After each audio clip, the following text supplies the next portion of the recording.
কর্মী ভাইরা, আমাদেরকে মনে রাখতে হবে, আমাদের নেতা ছিলেন আল্লামা দেলোয়ার হোসেন সাঈদী, যাকে অফার করা হয়েছিল আপনি বিদেশে চলে যান, বিরাজ জীবন যাপন করতে পারবেন, আপনার নেতৃত্বে আরেকটা জামাত তৈরি করে দেওয়া হোক। তিনি বলেছিলেন আমার নেতা মাওলানা মতিউর রহমান নিজামী।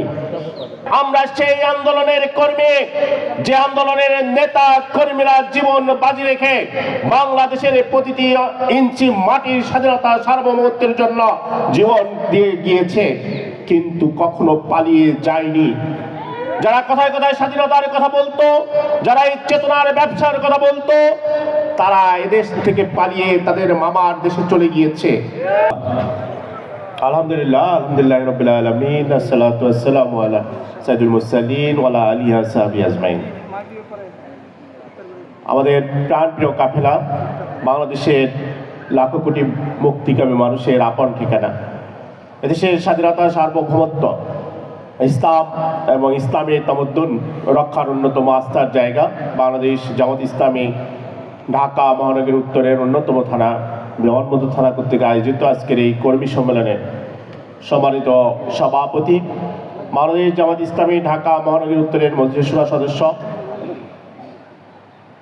বিশিষ্ট জননেতা মাওলানা এনামুল হক শিপন, আজকের অনুষ্ঠানে এই মুহূর্তে উপস্থিত আছেন অনুষ্ঠানের সম্মানিত বিশেষ অতিথি, বাংলাদেশ জামাত ইসলামের কেন্দ্রীয় কর্মপরিষদ সদস্য, ঢাকা মহানগরীর উত্তরের সংগ্রামী সেক্রেটারি, ইসলামী ছাত্র শিবিরের সাবেক কেন্দ্রীয় সভাপতি জননেতা ডক্টর রেজাউল করিম, উপস্থিত বিশিষ্ট শিক্ষাবিদ, ঢাকা 18 আসনে আগামী দিনে যাকে নিয়ে দেশের এলাকার মানুষ স্বপ্ন দেখে, বিশিষ্ট সমাজসেবক জনাব অধ্যক্ষ আশরাফুল হক, অন্যান্য নেতৃবৃন্দ, সংগ্রামী কর্মী ভাইয়েরা, আমরা একটি গুরুত্বপূর্ণ প্রেক্ষাপটে আজকের এই সম্মেলন অনুষ্ঠিত হচ্ছে।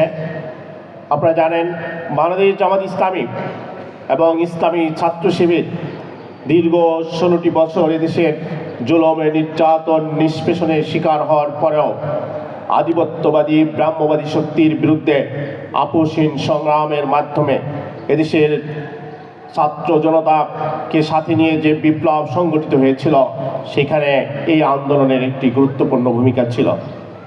প্রিয় ভাইরা আমার, আমরা আজকে আমাদের এই প্রেক্ষাপটে যদি আমাদের পিছনের ইতিহাসের সাথে হিসাব মেলাতে যাই, এই অঞ্চলের মানুষের উপর বারবার জুলুম, নির্যাতন এবং নিষ্পেষণ চেপে বসেছিল।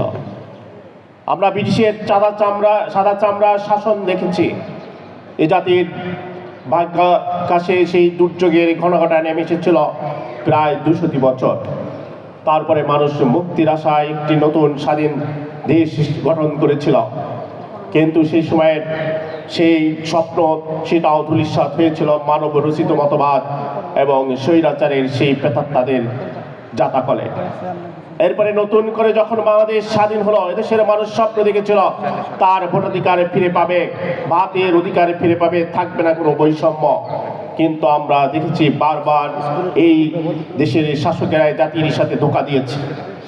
সংগ্রামী কর্মী ভাইরা, বাংলাদেশ জামাত ইসলামী সেই তার প্রতিষ্ঠা লগ্ন থেকে এদেশের মানুষের অধিকার ফিরে পাবার আন্দোলন, এদেশের শোষণহীন সমাজ গড়ে তোলার জন্য আল্লাহর পক্ষ থেকে দেওয়া সেই মনোনীত জীবন বিধান ইসলাম, সেই জীবন আদর্শকে প্রতিষ্ঠার জন্য আন্দোলন করে যাচ্ছে।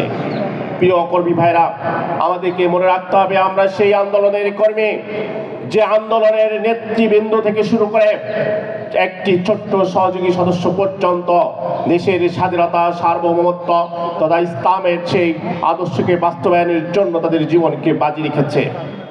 আমরা আমাদের নেতৃবৃন্দকে হারিয়েছি, আমরা আমাদের কর্মীদেরকে হারিয়েছি, আমরা ঘরে থাকতে পারিনি, আমাদের নেতৃবৃন্দ ব্যবসা প্রতিষ্ঠান বন্ধ করে দেওয়া হয়েছে, চাকরি থেকে বঞ্চিত করা হয়েছে। আমরা দীর্ঘ 16টি বছর ফ্যাসিস্ট সরকারের সবচেয়ে জুলুমের নির্যাতনের শিকার হয়েছে। প্রিয় কর্মী ভাইরা, কিন্তু আমরা একটি বারের জন্য ওই আন্দোলন থেকে আমাদের কর্মীরা পিছিয়ে যায়নি। আমরা আমাদের মনে রাখতে হবে, আমরা সেই নেতৃবৃন্দ আমাদের সামনে নেতৃত্ব দিয়েছিল। আমাদের আমির জামাত মাওলানা মতিউর রহমান নিজামী যে আন্দোলনের নেতৃত্বে ছিলেন, তাকে যখন মিথ্যা মামলা দিয়ে ফাঁসির কাস্টে নিয়ে যাওয়া হয়েছিল, তিনি হাসি মুখে বলেছিলেন, আমি দীর্ঘদিন এই শাহাদাতের মৃত্যুর জন্য স্বপ্ন দেখেছি। আমরা তো সেই আন্দোলনের কর্মী।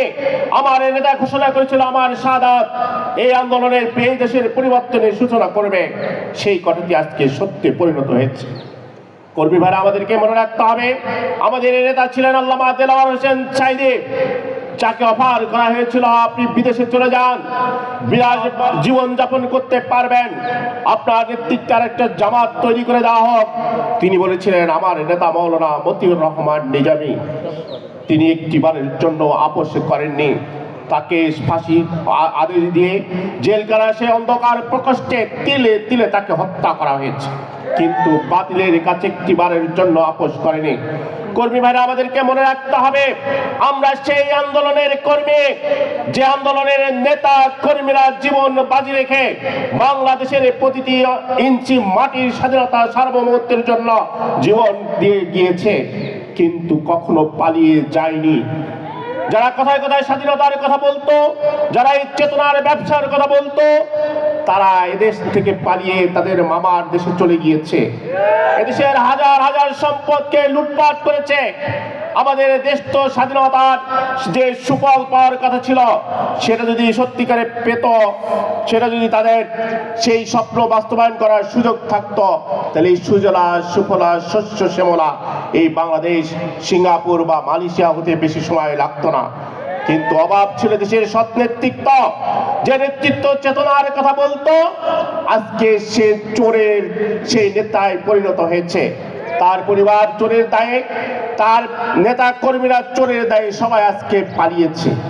আমাদের আমিরে জামাত একটি সুন্দর কথা বলেছিলেন, তিনি প্রশ্ন ছুড়েছিলেন, জাতির কাছে পালাই কারা? তিনি বলেছেন, আমরা জানি পালাই চোর, আমরা জানি পালাই গুন্ডা, পালাই ডাকাত, পালাই খুনি। তাহলে আপনাদের ভয় কিসের? নিশ্চয়ই আপনারা এই অপরাধের সাথে অপরাধী। সুতরাং হাজার হাজার ছাত্র জনতার রক্তের বিনিময়ে যে নয়া স্বাধীনতা আসছে, সেই নয়া স্বাধীনতার ঘোষণা হচ্ছে উই ওয়ান্ট জাস্টিস। এই জাস্টিস যদি প্রতিষ্ঠা করতে হয়, বাংলাদেশ জামাত ইসলামী সেই স্লোগান, আল্লাহর আইন চাই, সৎ লোকের শাসন চাই, এটা ছাড়া সেই জাস্টিস প্রতিষ্ঠিত হতে পারে না। তাই কর্মী ভাইরা, আসুন আমরা বাংলাদেশ জামাত ইসলামীর নেতৃত্বে যে আন্দোলন শুরু হয়েছে, আগামী দিনের সেই নেতৃত্বের আলোকে আমরা একটি সুন্দর সমাজ গড়ে তুলি। আমাদের সেই চেষ্টা প্রচেষ্টা অব্যাহত রাখতে হবে। আজকের এই আয়োজনে সকলকে আন্তরিক মোবারকবাদ এবং ধন্যবাদ জানিয়ে আমি আমার কথা এখানে শেষ করছি। আল্লাহ হাফিজ। বাংলাদেশ জিন্দাবাদ, বাংলাদেশ জামাত ইসলামী জিন্দাবাদ।